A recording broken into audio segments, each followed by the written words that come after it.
நம்ம முதல்வர் ஸ்டாலின் ஐயா பேசின ஒரு வீடியோ கால் ஒன்று இப்போது இணையத்தில் வைரல் ஆகிட்டுருக்கு.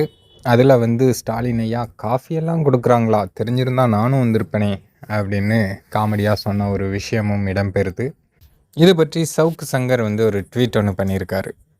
முதல்ல ஸ்டாலின் ஐயா என்ன பேசினார் அப்படிங்கிறத கேட்டு வாங்க, அதுக்கப்புறமா சவுக்கு சங்கர் என்ன சொன்னார் அப்படிங்கிறத சொல்கிறேன். வார்டில் ஆரம்பிச்சுட்டு உறுப்பினர் சேர்க்கை ஆரம்பிச்சுட்டு 4 பகுதிங்கண்ணா, 5 ஒன்றிய பேரூராட்சி நகரம் எல்லாம் கம்ப்ளீட்டா எல்லாம் பார்த்துட்டு வந்துருக்கேங்க. அவினாசி ஒன்றியத்துல பழங்கரை ஊராட்சியில தேவம்பாளையம் பகுதியில் நம்ம மக்களோட தான் நின்று இருக்கேங்க. கிட்டத்தட்ட ஒரு 150 பேர் நின்று இருக்காங்க. பிரச்சாரம் ரெஸ்பான்ஸ் ரொம்ப சிறப்பா இருக்குதுங்க. இப்ப 3% 5800 ரோட்டை கம்ப்ளீட் பண்ணிருக்காங்க. அப்போ முதல் நாளுங்க. ஆமாங்க ஆமாங்க. இந்த போன் நம்பர் கேட்டா குடுக்குறாங்களா, இப்ப யோசனை பண்றாங்களா? குடுக்குறாங்க, எந்த இஷ்யூஸும் இல்லைங்க. குடுக்குறாங்க.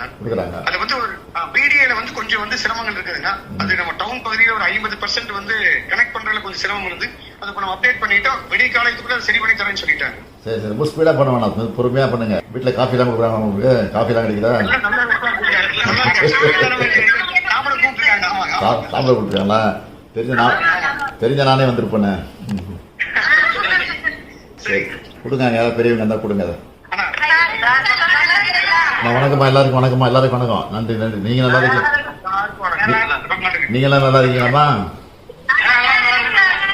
சரி இது ஆர்வமா சேர்றீங்களா? எல்லாரும் கையெழுத்து போட்டீங்களா?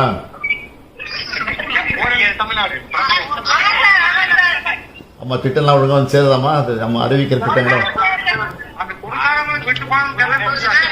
சில இது விட்டு போயிருக்குமா, சில இதெல்லாம் அந்த உரிமை தொகை தான் விட்டு போயிருக்கோம். அதை நீங்க கொடுத்துட்டீங்கன்னா அடுத்த வருஷம் கொடுக்க ஆரம்பிச்சிருவாங்க. சரிம்மா. சவுக்கு சங்கர் இந்த வீடியோவை பகிர்ந்து என்ன சொல்கிறார் அப்படின்னா, இலவு வீட்டுக்குன்னா ஆடியோ கால், மற்ற வீடுகளுக்கு வீடியோ காலா அப்படின்னு அவர் ஒரு ட்வீட் ஒன்று பண்ணியிருக்காரு.